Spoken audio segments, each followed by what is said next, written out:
지난 시간에는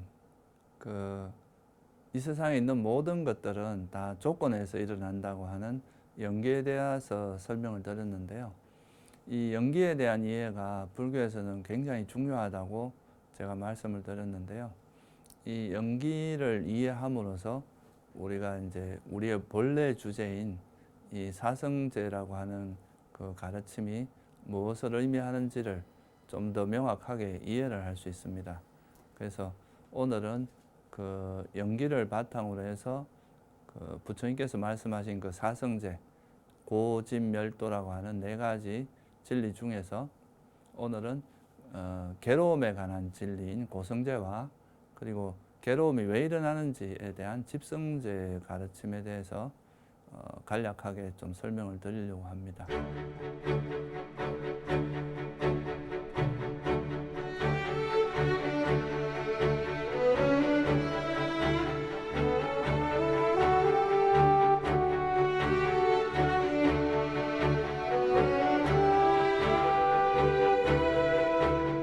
앞서 우리가 이제 특히나 이 괴로움이라고 하는 것, 부처님께서 이제 이런 법문을 하신 이유가, 법을 설하신 이유가 뭐 당신의 지식을 뽐내기 위해서도 아니고 뭐 다른 이유가 있는 게 아니라 가장 중요한 이유는 그 괴로움의 소멸에 있다.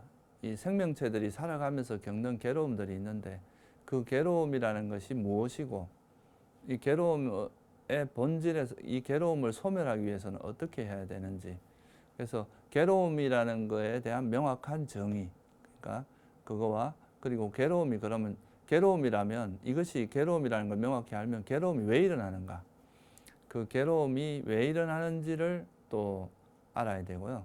그 다음에 이제 괴로움이 일어나는 원인을 알았다면 그 원인을 어떻게 하면 버릴 수 있는가, 또 과연 그 원인은 버려질 수 있는가. 그래서 괴로움과 괴로움이 왜 일어나는지, 그 괴로움의 일어남이라고 하는 것과 그 괴로움이 소멸, 그러면 괴로움이 완전히 소멸될 수 있는지, 소멸될 수 있다면 어떤 방법이 있는지, 그게 바로 이제 괴로움과 괴로움의 소멸, 아니 괴로움 일어남, 그리고 괴로움의 소멸, 그리고 괴로움의 소멸로 인도하는 수행 또는 도닦음이라고 하는 그래서 이거를 우리가 고진멸도 이렇게 이제 사성제라고 이야기하는 거죠. 첫째 이제 앞에서 우리가 살펴봤듯이 존재 생명체라고 하는 거에 실제 실상, 그러니까 보통 우리가 볼 때 이게 나다, 뭐 또는 사람이다, 스님이다, 뭐 이렇게 이제 되게 관념적으로 바라보게 되는데요. 이걸 부처님의 눈은 깨달은 눈으로 바라보면은 정신적인 것과 물질적인 것의 결합이다, 이렇게 이제 볼 수 있다 그랬죠. 그래서 존재의 실상은 물질과 정신이다, 이렇게 볼 수 있는데, 그리고 또 하나는 지난 시간에 말씀드렸듯이 왜 일어나는가, 그러니까 물질과 정신이 있다면 왜 일어나는가, 이거는 조건에 의해서 일어난다. 그래서 그 조건에서 일어난다는 것을 이제 이해하는 거죠. 그래서 예를 들어서 물질 같은 경우는 뭐에 의해서 일어나냐 하면은 제일 처음에 이 세상에 제일 처음에 태어날 때는 우리가 세속적으로 말하면 유전자에 의해서 태어나죠, 그죠? 그게 이제 불교적으로 말하면 자기 업에 의해서 태어나는 겁니다. 그래서 자기 업에 맞는 그런 이제 부모를 만나고 또 거기서 몸이 만들어지는 거죠. 그래서 최초에 이제 태어날 때는 업이 많이 작용을 해요. 물질이 일어나는데, 또 하나는 여러분들이 태어나고 난 다음엔 또 주되게 뭐냐면 음식을 안 먹으면 몸이 유지가 안 되겠죠, 그죠? 그래서 이 또 물질이 그 일어나는 원인에 되게 중요한 부분 중에 하나는 또 우리가 음식을 먹어줘야 됩니다. 그래서 그 음식도 물질 일어나는 되게 주된 원인 중에 하나고요. 또 여러분 마음 상태에 따라서도 이게 또 달라집니다. 화를 많이 내면은 몸에서 안 좋은 물질들이 많이 생겨요. 뭐 굉장히 몸에 해로운 물질들. 근데 이제 또 우리가 수행을 하거나 되게 마음을 착하게 쓰는 사람은 심리적으로도 이렇게 뭐 되게 좋은 호르몬 같은 게 많이 분비가 돼가지고 뭐 세로토닌이나 이런 거는 되게 마음을 안정시켜 준다 하잖아요. 그런 것들이 많이 분비가 된다고 할 수 있듯이, 그래서 이 물질도 어떤 조건들이 많이 있습니다. 이런 업이나 또는 음식이나 또는 뭐 이런 마음이나 또 우리가 외부에서 열을 받아도 물질은 또 여러분 몸이 이제 따뜻하게 해줘야 이제 몸도 이렇게 좀 우리 몸도 포송포송해지고 추운 데 있으면 막 갈라지고 이러잖아요. 그러니까 이 몸이 또 온도에 영향을 받습니다. 이런 게 다 하나의 물질이 일어나는 조건에 해당하죠. 현재 몸 상태의 어떤 조건. 우리 체온이 식어버리면 죽어버립니다. 그래서 이런 것도 되게 중요한 조건에 해당하죠. 그래서 물질도 우리가 조건에 의해서 생겼다는 것을 쉽게 이렇게 통찰을 해볼 수가 있습니다. 그리고 정신적인 요소는 지난 시간에 말씀드렸듯이 12연계에서 가장 이제 주되게 말하는 게 이 정신은 뭐에 의해서 일어나냐? 접촉에 의해서 일어난다. 눈과 형색이 부딪히면서 눈의식이라고 하는 게 일어나고 귀와 소리가 부딪혀야 귀의식이라는 게 일어나겠죠. 그죠? 이건 이제 눈의식, 귀의식, 뭐 코의식, 혀의식, 몸의식, 마음의식이라고 하는 6가지 이거를 이제 한자로는 안이비설신의식이라고 하는데 이거는 비유를 하자면 여러분들이 똑같은 불이에요. 불인데 그 이제 나무를 떼면 모닥불이라 그러고 연탄을 떼면 연탄불이라 그러고 그러잖아요. 그죠? 그리고 뭐 기름을 떼면 뭐 예를 들어서 호롱불 뭐 이렇게 이야기하잖아요. 그런 것처럼 그냥 똑같은 의식인데 단지 눈을 통해서 들어오면 눈의식이라고 이름을 그렇게 붙일 뿐입니다. 귀를 들어오면 귀의식, 이식 이렇게 표현하는 거죠. 어쨌든 이제 이 마음이라고 하는 거는 그 쉽게 말해서 센스, 감각 기능과 그리고 대상이라고 하는 것이 이렇게 만났을 때 그때 의식이 일어나거든요. 그걸 우리가 접촉이라고 하거든요. 그래서 접촉이라는 조건이 있어야 되고 또 여러분들이 일반적으로 마음이 일어나는 데 있어서 예를 들어서 이제 오늘처럼 이렇게 뭐 부처님 가르침에 관한 법문을 이렇게 들었어요. 그러면 그 말을 듣고 나도 이렇게 바라봐야 되겠다 해서 지혜가 먼저 작용을 하면 되게 좋은 마음이 일어날 가능성이 많겠죠. 근데 막 앞에서 되게 막 화가 나 있고 되게 안 좋은 일이 있고 막 마음이 되게 불편한 상태에서 무슨 어떤 사람과 만났을 때는 안 좋은 마음이 일어날 가능성이 높겠죠. 그죠? 그래서 보통 우리가 마음이 일어나는 데 있어서도 그 지혜롭게 마음을 쓰느냐, 어리석게 마음을 기울이냐에 따라서 그 또 마음의 형태가 달라질 수가 있어요. 그리고 또 여러분이 그렇잖아요. 앞에 어떤 마음을 일으키느냐에 따라서 뒤에 일어나는 마음에 영향을 받죠. 그죠? 계속 화를 내고 있었으면 뒤에도 화를 낼 가능성이 높죠. 앞에서 내가 계속 이제 뭔가 마음이 안정되어 있고 아주 부드러운 마음 상태에 있었으면 다른 사람을 만나도 부드럽게 말할 가능성이 더 높겠죠. 그래서 이전의 마음도 뒤의 마음에 영향을 줍니다. 다시 말해서 현재 일어나는 이 마음은 다양한 조건들의 영향을 받아서 일어난다는 거죠. 그냥 막 자기 멋대로 일어나는 것도 아니고 뭐 소위 말해서 하나님이 너 지금 이 마음이 일어나 이렇게 해주는 것도 아니고 우연히 생기는 것도 아니다 이거예요. 그러니까 이런 조건들이 있어서 일어나는 거다. 그래서 이제 그거를 좀 더 구체적으로 이제 설명한 것이 지난 시간에 설명한 그런 12연계범 이런 거에 대해 되게 자세하게 나옵니다. 그래서 결론적으로 이 세상에 있는 모든 것들은 조건에서 일어난다는 것이 이제 부처님 가르침의 핵심인데 조건에서 일어난다는 말은 또 어떤 의미를 갖고 있느냐 하면은 조건이 사라지면 사라진다는 의미도 가지고 있습니다. 조건이라는 것에 의해서 일어난 것은 조건이 바뀌면은 소멸할 수밖에 없다. 사라질 수밖에 없다.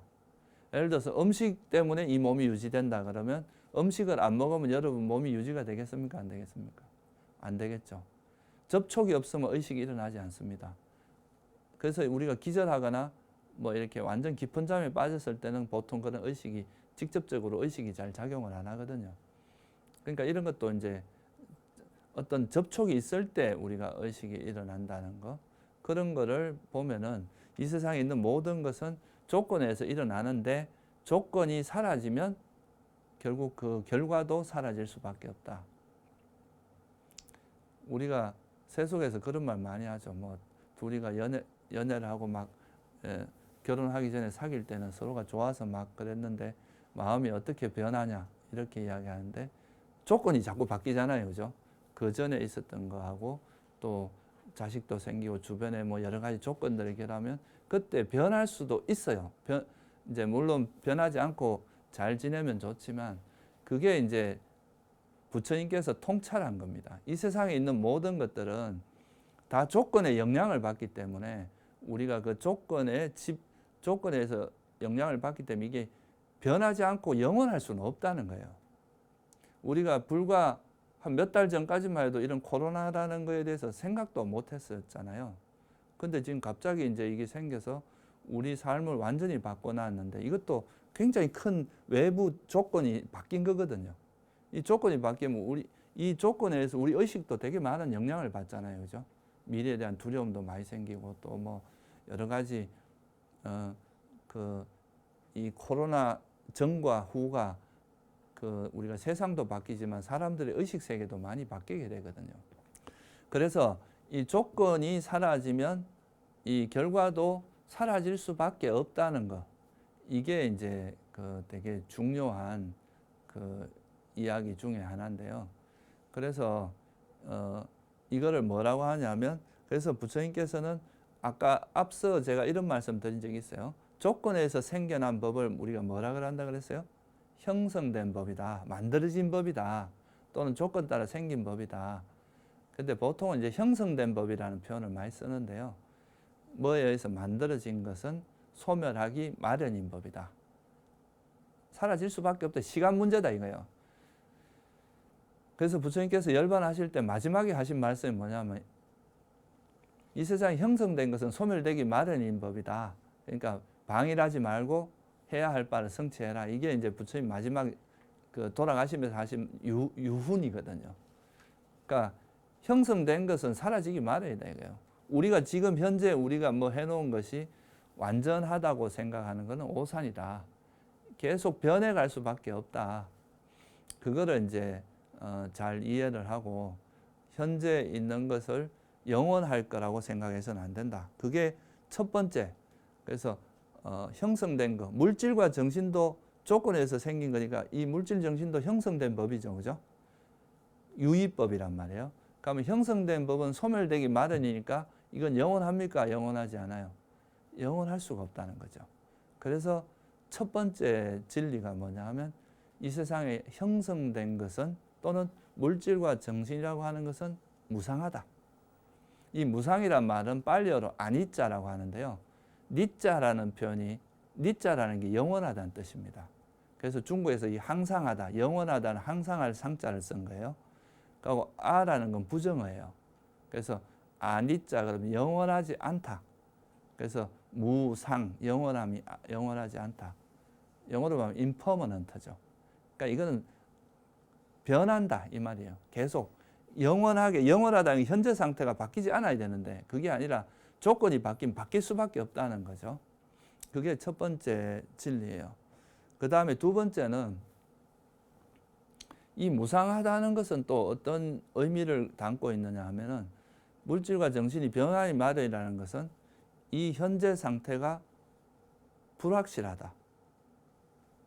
우리는 보통 확실한 걸 원하잖아요. 확실한 행복, 변하지 않는 행복, 영원한 행복 이런 걸 원하는데 그건 사실 우리가 이제 꿈이지 현실은 그렇게 되기가 어렵다는 거예요. 왜? 엄청나게 많은 조건들의 영향을 받기 때문에 끊임없이 우리 현재 상황은 변하기 마련이다. 그래서 현재 상태가 불안전하고 또 불확실해요. 또 하나는 뭐냐 하면은 불만족스러운 거죠. 현재 상태가. 이게 현재 행복해. 그럼 이 행복이 영원하다면 이건 진짜 행복이거든요. 근데 행복한 것 같다가도 좀 시간이 지나면 또 괴로움으로 바뀌어버려.